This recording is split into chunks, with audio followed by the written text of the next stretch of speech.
Hello everyone, आज के इस वीडियो में हम लोग बात करने वाले हैं एक नए सब्जेक्ट जीपैट के पॉइंट ऑफ व्यू से और बहुत ही इम्पॉर्टेंट सब्जेक्ट। वो सब्जेक्ट क्या है? Pharmaceutical jurisprudence. फार्मास्यूटिकल जूरिस्प्रूडेंस में हम लोग किस चीज़ की पढ़ाई करते हैं? जितने भी इथिक्स, जितने भी लॉ है ना, जितने भी लॉ है, रेगुलेशंस है, नियम कानून की जो पढ़ाई करते हैं हम लोग फार्मेसी से रिलेटेड, है ना, उसको हम लोग किस में पढ़ते हैं? रूल्स एंड रेगुलेशन जितने भी है ना, rules law related to pharmacy. किससे?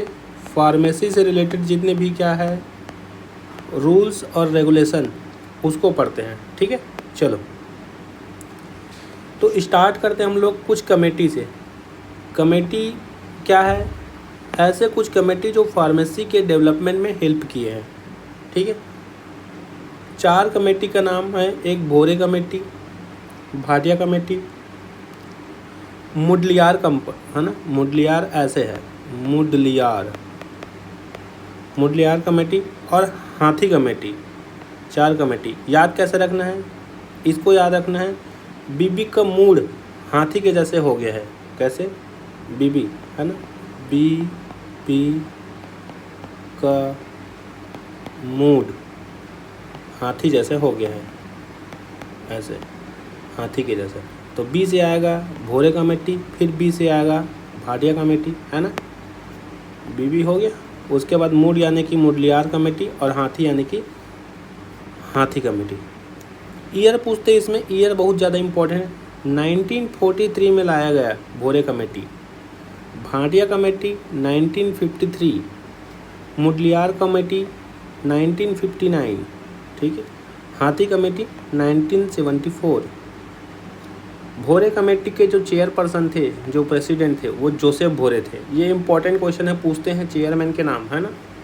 भाटिया कमेटी में SL भाटिया।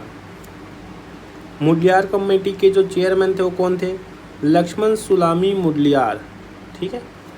और जो हाथी कमेटी के थे वो क्या थे? जयसुख लाल हाथी। ईयर इम्पोर्टेंट है और इसके चेयरमैन इम्पोर्टेंट है।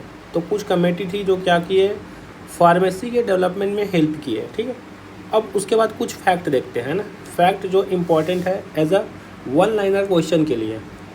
तो 1931 में 11 अगस्त को चोपड़ा कमेटी बनाया गया। चोपड़ा कमेटी, है ना, फार्मेसी के डेवलपमेंट और ड्रग डिस्ट्रीब्यूशन से रिलेटेड चीज़ों के लिए। वो क्या था? चोपड़ा कमेटी।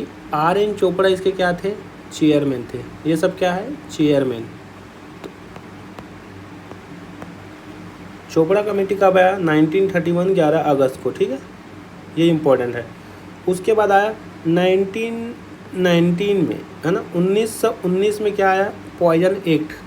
कैसे याद रखना है? ठीक, 18 साल की जब लड़की, है ना, 18 साल के लड़के से प्रेम करती है तो दोनों 1 साल प्रेम करने के बाद 19 साल के हो जाते हैं। अब 1 साल बाद क्या होता है? दोनों में झगड़ा स्टार्ट हो जाता है। 18 में तो दोनों क्या होते हैं? प्रेम करते हैं। और जब 19 साल के हो जाते हैं तो दोनों में झगड़ा होते हैं और दोनों झगड़ा करके क्या करते हैं? पॉइजन खा लेते हैं, जहर खा लेते हैं। क्या खा लेते हैं? जहर, यानी पॉइजन। तो पॉइजन एक्ट कब आया? 1919 में, याद रहेगा, 1919 में। ठीक है, चलो आगे बढ़ते हैं। फर्स्ट एजुकेशन रेगुलेशन कब आया? 1953 में। ठीक है, चलो भाई। PCI में बी फार्मेसी कोर्स का पहला कॉलेज कौन सा है? और डिप्लोमा फार्मेसी कोर्स। PCI क्या है? Pharmacy council of India. ठीक, pharmacy council of India. Pharmacy council of India में बी फार्मेसी का पहला कॉलेज जो खुला था वो 1954 में बिरला कॉलेज पिलानी, है ना।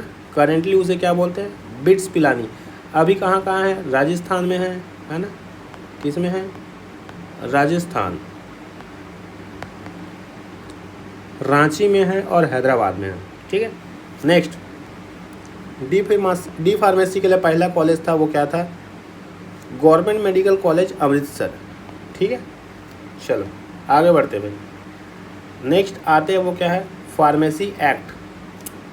फार्मेसी एक्ट 1948 4 मार्च यानी कि 4 मार्च 1948 को क्या किया गया, इन्फोर्स किया गया, लागू किया गया, बनाया गया।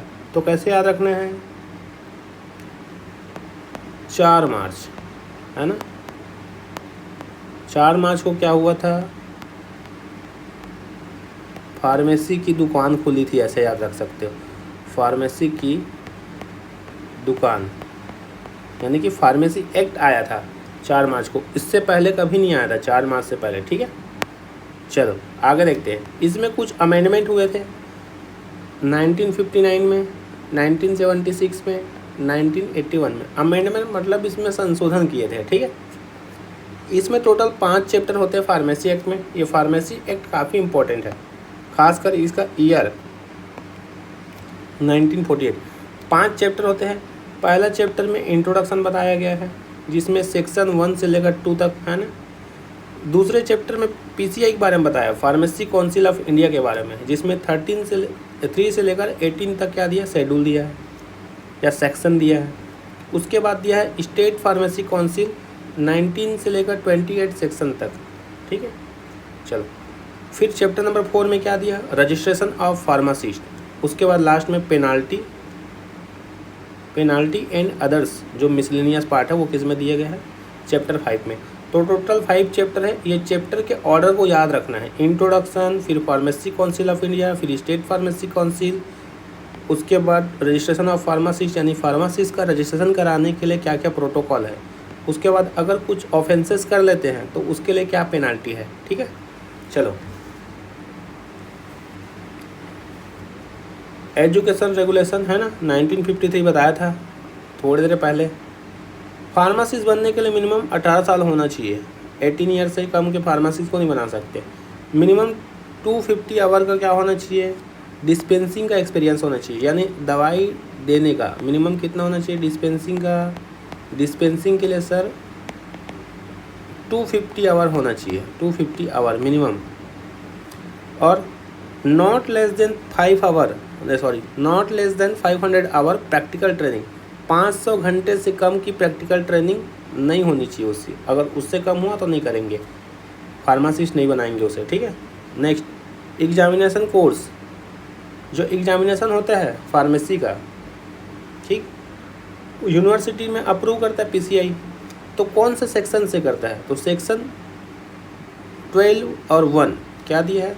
अगर कोर्स को करेगा तो सेक्शन 12(1) में क्या करेगा, कोर्स को, ठीक है। और एग्ज़ाम को अगर करता है तो 12(2) में, सेक्शन 12(2) में क्या करता है, एग्ज़ाम को, ठीक है। चलो आगे बढ़ते भाई। नेक्स्ट क्या है, फार्मेसी काउंसिल ऑफ इंडिया, जो हम पढ़े किसमें, चैप्टर नंबर 2 में। स्टेट फार्मेसी काउंसिल कौन से में आता है, चैप्टर नंबर 3, सॉरी पीसीआई में, है ना। ये कौन सा चैप्टर में आता है पीसीआई, चैप्टर नंबर 2, ठीक। चैप्टर नंबर 2 में आता है किसका, फार्मेसी एक्ट का। फार्मेसी एक्ट जो है, फार्मेसी एक्ट, इसके चैप्टर 2 में क्या आता है, पीसीआई।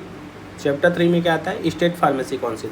तो आज हम लोग पढ़ने वाले क्या है, अभी next topic pharmacy council of India. Central government द्वारा बनाया जाता है, 1949 में पहली बार बनाया गया, हर 5 साल में बनाया जाता है। करेंटली अभी क्या है, प्रेजेंट में डॉक्टर मोंटू पटेल क्या है, प्रेसिडेंट है ना। ये पूछ सकते हैं खासकर नाइपर वगैरह एग्जाम में। नेक्स्ट वाइस प्रेसिडेंट कौन है, प्रोफेसर प्रमोद येले, है ना, प्रमोद येले। चलो आगे रहते हैं। फार्मेसी काउंसिल ऑफ इंडिया में मेंबर कितने हैं, कितने मेंबर हैं, तो 3 टाइप से मेंबर होते हैं, इलेक्टेड, ठीक, नॉमिनेटेड और एक्स ऑफिशियो।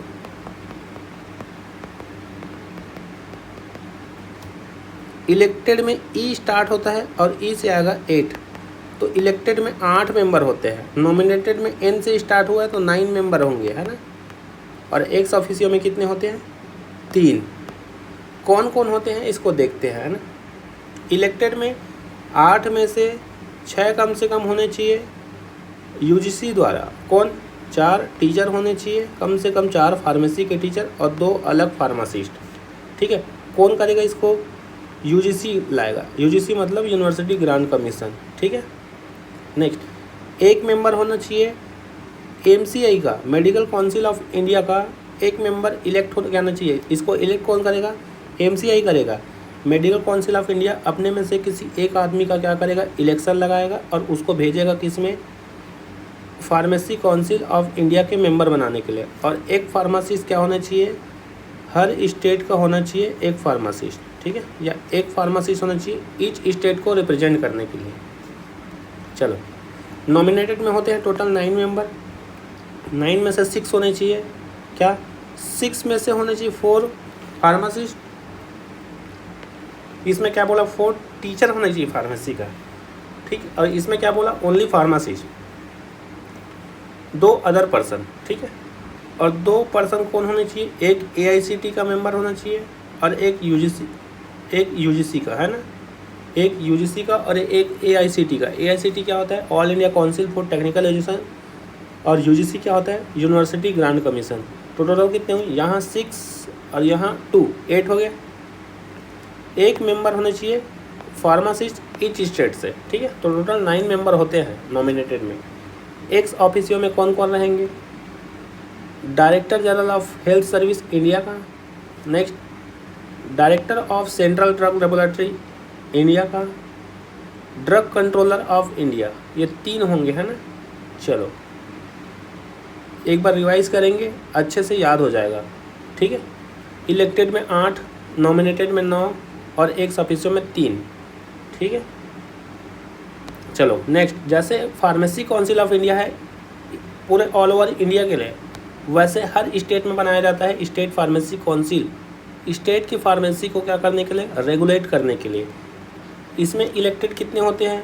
इलेक्टेड होते हैं 7, नॉमिनेटेड होते हैं 5 और एक्स ऑफिसियो होते हैं 3। तो एक्स ऑफिसियो सेम रहेंगे PCI में और स्टेट फार्मेसी काउंसिल में, लेकिन इलेक्टेड और नॉमिनेटेड अलग अलग हो जाएंगे। ठीक है, 6 मेंबर क्या होने चाहिए? छत्तीसगढ़ का फार्मासिस्ट होना चाहिए। इलेक्टेड में 6 लोग इलेक्शन हो। एक कौन होना चाहिए? एक होने चाहिए मेडिकल काउंसिल ऑफ छत्तीसगढ़ या फिर मेडिकल काउंसिल ऑफ स्टेट। ठीक है, जिस स्टेट का है उसका, सपोज छत्तीसगढ़ का है तो छत्तीसगढ़ का स्टेट मेडिकल काउंसिल होगा, उसका एक मेंबर इलेक्ट होकर आएगा। नेक्स्ट, नॉमिनेटेड में कम से कम मिनिमम 3 फार्मासिस्ट होने चाहिए, 2 अदर पर्सन हो सकते हैं। ठीक है, एक्स ऑफिसियो में यहाँ पास रहेगा क्या? Chief medical officer of state.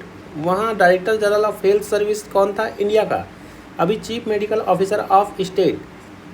Next, office incharge drug and cosmetic का, है ना, स्टेट का। नेक्स्ट, गवर्नमेंट एनालिस्ट, जो स्टेट का गवर्नमेंट एनालिस्ट होता है under the drug and cosmetic act, वो भी एक्स ऑफिसियो मेंबर होते हैं किसके? स्टेट फार्मेसी काउंसिल के। ठीक है, रजिस्ट्रेशन वैलिड डेट कब तक होता है फार्मासिस्ट का? 31 दिसंबर। 31 दिसंबर को क्या होता है इसका लास्ट डेट। सपोज मैंने क्या करवाया, 5 जनवरी को क्या कराया? रजिस्ट्रेशन। तो एक्सपायरी कब होगा? जितने साल के लिए किए रहेंगे उस साल का आखिरी 31 दिसंबर को, है ना, दिसंबर। अगर 5 जनवरी 2025 में आपने करवाया है तो 31 दिसंबर 2026 तक चलेगा। 2026 तक अगर आपने 1 ईयर के लिए रजिस्ट्रेशन कराया है। ठीक है, तो 31 दिसंबर क्या होते हैं? Last date of registration.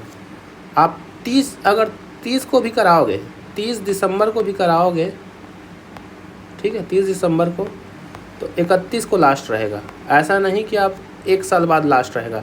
1 साल का अगर कराया हो और अगर आप कितना कराया हो, 30 दिसंबर को कराया हो, तब भी क्या रहेगा? 31 को ही होगा।